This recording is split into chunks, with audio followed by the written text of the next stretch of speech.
Alaikum bandiraɓe hettiyankoɓe yeɓiyankoɓe Ayaw Pindi TV bisimilla mon e ruɓɓindu jayndele moɗon weltare min dañi huccidde moɗon oɗo subaka alhamis ko wiɗon tan yo Allah waɗanen jaam goto fo salminama e inde ko noon manama e jettoɗe serenɓe men diccitaka hay lawol gotol calminama juurama bertama juuɗe e ñagama duwaw yuppa e Sénégal e aduna o foof ha oɗo mboros wawa rumtade men holla en caggal ɗum ɗon noon no subaka fo e ruɓɓindu jayndele moɗon ko banimon debbo Aissata Ndiaye no nde banum gorko sehi mum Amadou Moussa bisimilla ma mbani mba debbo pullo a salmitama e subake ñaganama Allah moƴƴere haɗam arde ma noon e arde bandiraɓe ko namdal jokimi aɗa haɓɓi paɗe hande eyyi mbiɗade ano eyni mayi wala nana aɗa haɓɓi paɗe mbeɗa haɓɓi paɗe faade holtoon faade dogoyde waɗoyde coftal ɓalli entraînement coftal ɓalli coftal ɓalli kam ko jahanmi subaka law ko tan yoni d'accord ɗum noon Amadou Moussa coftal ɓalli mbeɗa hende kono ko jahanmi subaka law ko yoni d'accord bandiraɓe paami ɗum noon ala base tigi ɗum noon moƴƴi waddene ko widde tan yidde wiide hannde caggal roɓino jeyde inchallah jaaɓi ma en ngar ko heewi e to banggue coftal ɓalli woni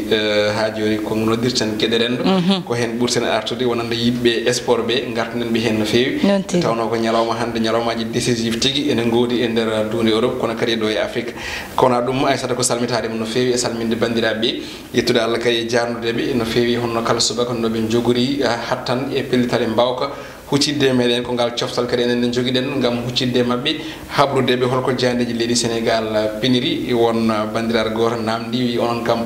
ko Sénégal tan kaada toon jaydeji Sénégal tan garton aha ko noon foti wade par ce que jaydeji Sénégal tan keɓeten kono noon inchallah rabbi ko fayi arde ma en jilloyo hasinno ko yontere fo lawol gotol e leyɗele catiɗe en ɗe woni sous région so Allahu lamɗo jaaɓi ko hunde de kunanden bandiraɓe kono ɗum ko wideɓe tan no kewɗen wiide ni assalamu aleykum wa rahmatullahi taala wa barakatuh wa aleykum salam wa rahmatullah hande mataw ne jeeya ko ɓuuri tengtude e banggal coftal ɓal tigi ene hen jeeya déjà en kaali nani kono kadi Aissata hande jande leydi Sénégal ko ɓuuri hen ko hewde hande arti koye konguɗi horejo Macky Sall ne wayno arti hanki e kuccam makko ɓe ganduɗa ɓe kañumen goni hono jagorde makko ko wiyete conseil des ministres noon tigui wadde jayde quotidien udditatama ko noon tigui nden ɗon jayde wi ko horejo Macky Sall kañum de o saaha hande siftini dendagal hono jagorde muɗum so wiide wonde gandeti hankkadi ne yonti nde mbaɗa toon déclaration de patrimoine manam tan nde ɓe kala haala ko jeeyi e yesso nguɗo gomo witengu hono witengu ha joni woni OFNAC saabi noon jaydi ko Macky Sall o saaha hande de ɓamti on ɗon chrono mo ganduɗa rewine ɗo hen ɓen ɗen jagorde ndi jopaɗe ko litama wonde ene jogui happu e hattan ɗo e mayede lewru fandu darade gam kay mbaɗa déclaration on ɗon hono patrimoine woni tan koɓe jeeyi to banggue koppareje goɗɗum ko tawete hen ene wayno ko duuɓi tati caggal hono tana bannoɗo ɗo e stade Demba Diop de Dakar ɗum ɗon noon jayde witande ko mburnaɓe ha hande ina paadi ñawore e ko yetti ko e on ɗon final bannoɗo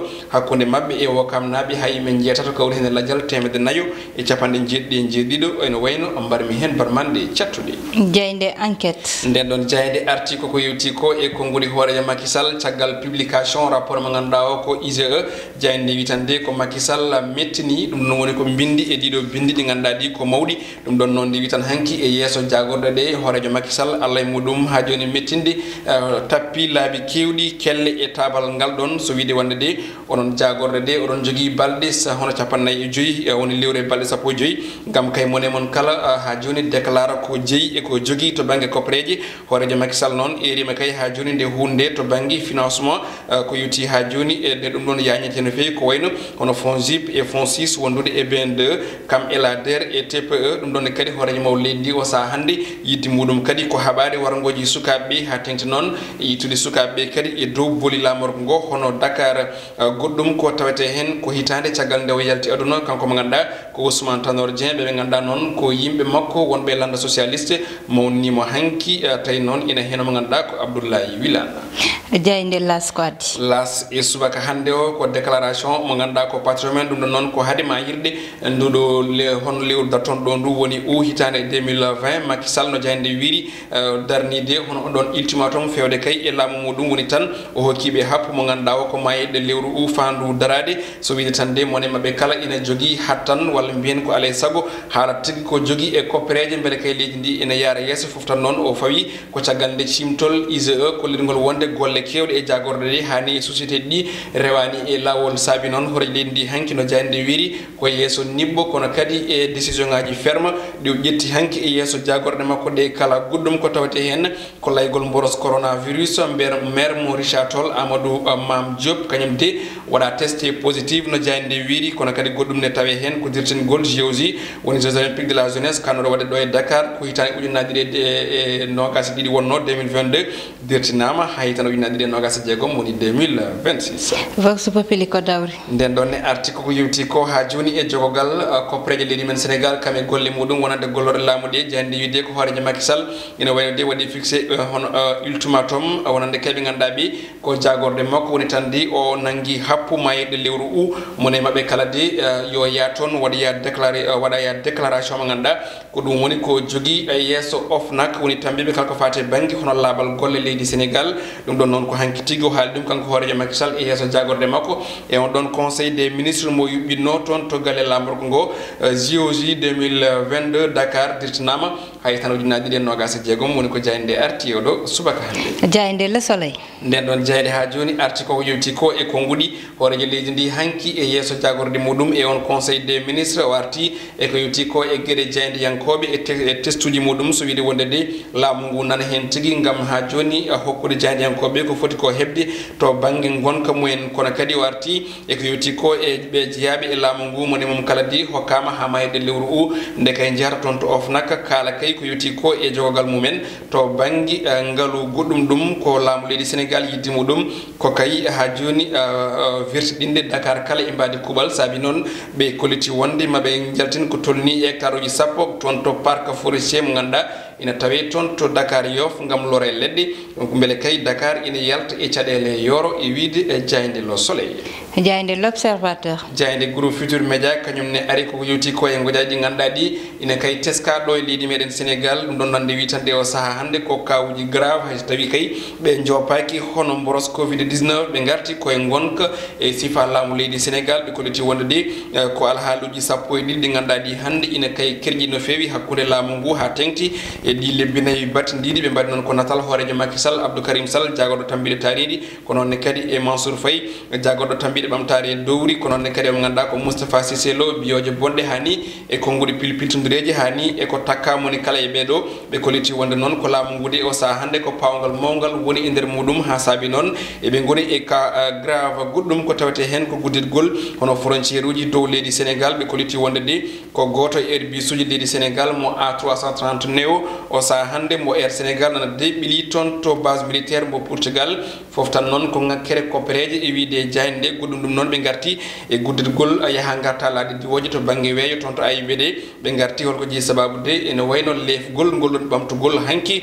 ton to hono o bolade diwoje ngal jassa ko libération addi hande den don ari ko e guddum ko trafic de drogue be ganda be kay ko jotribe wadde hono nawde kono kadi ene jeeya ene cioda o don drogue hakkunde Dakar e Rabat be koliti wonde ko koni ko ben leydi Sénégal ene wayno pawi juudi e Maroc naabe be ganda tawi non ko étudiant didi be ganda ko winditibi to ICAD woni université Gaston université Cheikh Anta Diop de Dakar tigi ben don de ene wayno kanyemen tuma e on don mafia to bange o bargol hono trafic de drogue be koliti wonde de ben don jagga ko ne mba en jolni on don drogue e camion ngaji kono kadi e be cuudi dum e der boîte ji ganda di ko chocolat woni e mudum guddum ko tawete hen ko cimtol ISE ARTP Expresso dum non jayndi witan ko trans mo ganda ko kado tolnido e milliard ji jetate ko preje CFA abe garta holtan tan no juuɗe ARTP no wayno kaaƴa walla bencitiri ha kay jaltini ko tolni e ɗin milliard uji jeetati ngam weltinde o ɗon opérateur biteɗo Expresso jeyde coftal ɓalli start uddata dama ko noon tigui nde waɗi konatal Zinedine Zidane Sergio Ramos mo ganduɗa ko Zinedine Zidane no mbiɗen ni wondude e Karim Benzema ɗum ɗon so wiide wonde tan ko Liga espagnol de o saaha hande nano weeɗani Real Madrid juuɗe ɗum ɗon noon koɓe mbi kadi ɓe mbaɗi ko namdal Real Madrid ko 11e trophée wonande Zidane e oɗo hono kikiɗe hande ko namdal ɗum ɗon noon so tawi ko jabtol ko alay saago ɓe poola hande Villarreal sanga 19h e on tuma noon ɓe mbawa ƴettude on ɗon trophée mo ganduɗa ko Liga espagnol on wattata 11 mbo Real ƴettaniɓe e ko yetti trophée ji ɗi nde ari toon to ganduɗa ko woni Real de Madrid haysino tawi kiki 7e mo ganduɗa kam tigui heblinta FC Barcelone holliti wonde de ha ɗo kalten ɓe mbasani on ɗon Liga goɗɗo noon mo ganduɗa kay holliti wonde ɓe mbasi Liga o ko biteɗo Luis Suarez attaquant mo FC Barcelone holliti wonde ko kamɓe de gacci ha joni on ɗon trophée yalti juuɗe mabɓe goɗɗo kalɗo ko toon to Angleterre ko ɓiɗɗo Sénégal najo Sadio Mané o holliti wonde de o saaha yidde makko tan o haaldi ɗum koye Liverpool naɓe koyo Kalidou Koulibaly adde toon e on ɗon défense central e wiide makko noon mami welta so tawi mboɗo joude e makko e kala saaha ɗi ko ngudi Sadio Mané woni ɗi guddirten roɓino men jayneje o subaka Aissata noon tigui Amadou udditan banggal gongal woni banggal fait divers walla mbiyen gueɗe rendo Amadou gueɗe rendo noon hande haali ɗum e fuɗɗorde nde hande noon ari koye coftal ɓalli noon Amadou ine jeeya hen jeux olympique de la jeunesse mo ganduɗa ete ɗo joni ina fonno wadde ɗo e nder leydi men hitande ujunnaji ɗiɗi e nogas e ɗiɗi ɗum noon woppitama tan walla mbiyen yowama ha hitande ujunnaje ɗiɗi e nogas e jeegom Mamadou ɗum ɗon ne wawi wiyede duuɓi jeegom ɗi ganduɗa ma yewte ɗum saabi ɗum ko oɗo rafi mo ganduɗa woni corona ɗum noon ko caggal nde président meɗen Macky Sall yewtide mo ganduɗa kanko woni Thomas Bich to woni mo ganduɗa kanko ardi comité international mo jeux olympique Amadou ɗum ɗon woni ko ganduɗa ete mataw kañumne ine jeeya tampere tawde ni wiyeteno rewɓe ɓe mbatta hikka walla football mabɓe koko yewta joni ko jeux olympique o ha joni tan gueɗe ganduɗa coronavirus addi ɗum e gueɗe coronavirus addi kono kadi ɗen ganda beele ko ɗo jogori hadde saabu en jii ko heewi dirtinama ko limtota ko ene heewi to banggue ko dirtina to banggue pijirloji widdere nde e pijirloji Afrique Europe Asie Amérique e Océanie kono noon ɗum ɗo kam ko ɗum bettere mawde e wonande yoga e yimɓe kono kadi ko ɗum wona bettere wonande yoga e yimɓe humpitiɓe to banggue gueɗe zio mo ganduɗa kay ko gueɗe certuɗe ganduɗa pijirloji mantiniɗi alay saago yuɓɓini e stade uji yuɓɓini e piscine aji yuɓɓini ene wayno leydi eɗen gandi leydi men Sénégal ene wonno hen e chantier ji mawɗi ko adi coronavirus e stade mo ganduɗa o ko toon to Diamniadio mbo 50.000 places ene hen wonno eɗen gandi onon travaux presque nano woni en ralenti manam ƴeewama ƴewtinama noon tawama ɗo leydi ndi tolniɗo e oɗo saaha to banggue battane mo gonka Covid 19 amnota ko onon jeux olympique wawa wonde 2022 saabi noon no mbiɗani kaddigal jooli hakkude hoorejo Macky Sall yomo ganduɗa kam ardi comité international mbo olympique kañumne ɓe pamodiri hen maɓe dirtide ɗum ha 2026 kadi tengti dirtinama hay tan ujunnaji ɗiɗi e nogas e jeegom ko hunde ganduɗa nde bettani yoga e haralleɓe to banggue coftal balli saabu ɗum ɗo namdi tigui ko gueɗe jaaƴi siftinde kadi aussi oɗo JOJ ne wayno de konngol waɗi lawol gardunol ko ene yuɓɓine e nder dunde Afrique noon tigui Amadou woni ko ganduɗa ede hande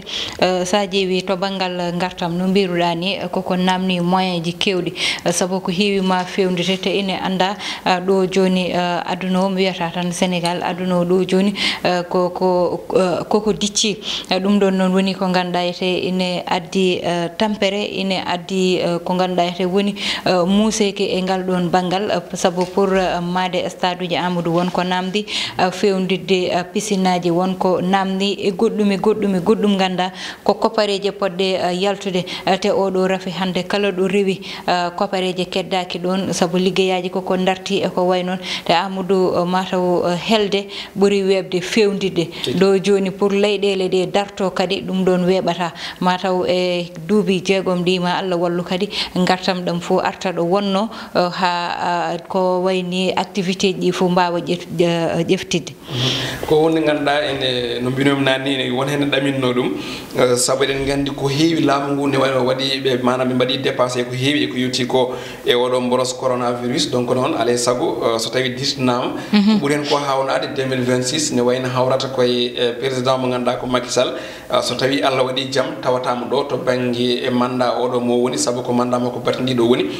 ɗum ɗon noon donc ene wiya wonde kam o jogorani hen kanko en tout cas wonde horeje leydi vraiment neɗɗo initiateur ha joni jinnoɗo yuɓɓinde on ɗon jeu mo 2022 o tawtortaki ɗum en tant que président de la république wadde ne firti ko vraiment ko ɗum déception hen banggue surtout to banggue mum noon tigui Amadou gareten koye Sadio Mané hakkude makko mo ganduɗa kanko woni Kalidou Koulibaly ɗum noon Amadou so ƴeewama wiyete ko kiram ala e hakkude mabɓe tawde kanko Sadio Mané o dari ko wi sinno ko sago makko tawa o mo ganduɗa kanko ni Kalidou Koulibaly ine ara e club makko Liverpool tawa ina wona toon walla ina noddite toon ɗum ɗon ne Amadou holko saabi ɗum ɗum sabato ɗum ko jogade assurance neɗɗo c'est à dire jogade mum hoolare à 100% eɗen gandi joueur fof ne jogui yimɓe ɓe ganduɗa ɓe wawi jourude famodire kadi joua jogoɗa hoolare an gonɗo yesso par exemple Sadio Mané ko attaquant tawi janggo e jaam so Koulibaly woni caggal ne wonde Virgil van Dijk ene gasa tawi ko hakkille deeƴe ɓerde deeƴe o jogoto no jippilotono kala e saaha énergie mo perdato kono kadi ko ɗum fartangue mawɗo e weltare saabu mo junta équipe nationale mo jeeɗɗa leydi son gonde équipe goto banggue caggal leydi saabu eɗen mbiya hono sehilagal ɓuuri wawde tidde ko banggue so yimɓe ɗannima te eɗen gandi koɓe ɗanniɓe donc so woni Koulibaly ummima Naples to Italie ari tawti hono Sadio Mané e Liverpool ine gasa ko Sadio Mané waɗanno ɗiɗi foof ne wawi wadde tati sababu no weltare e jogade hoolare e défenseur muɗum mo ganduɗa mo noddirta ministère de la défense noon tigui Amadou kanko kam o yi min kam mbiyanmi ko banggal gotal kala nde ɓe joude équipe Kalidou Koulibaly maɓe daña tampere seeɗa alay saago aɗa Koulibaly ko gorko tiiɗo kadi ne andi Sadio Mané neɗɗo fof pettitta équipe nationale déjà aɗa andi point fort mum aɗa andi point aɗa andi kadi aussi to banggue faiblesse muɗum donc Koulibaly hay mo wondani équipe nationale soɓe kawrimo tampinɗum ala ko haali noon Sadio Mané a haali gonko teskuye mo mbaɗɗa jangti hakkude Naples e Liverpool ɗum no muusan no feewi kanko Sadio Mané sababude hucciti koye Kalidou ɗon tigui Amadou ko ɗo guddirten roɓɓindu jaydeli moɗon tottude wonadi tan janggo so Allah jaaɓi no subaka fo ko bani mon debbo Aissata Ndiaye wonno bani gorko Amadou Moussa heɗanno ene banggal caméra o ko Mansour Sow alias Thiat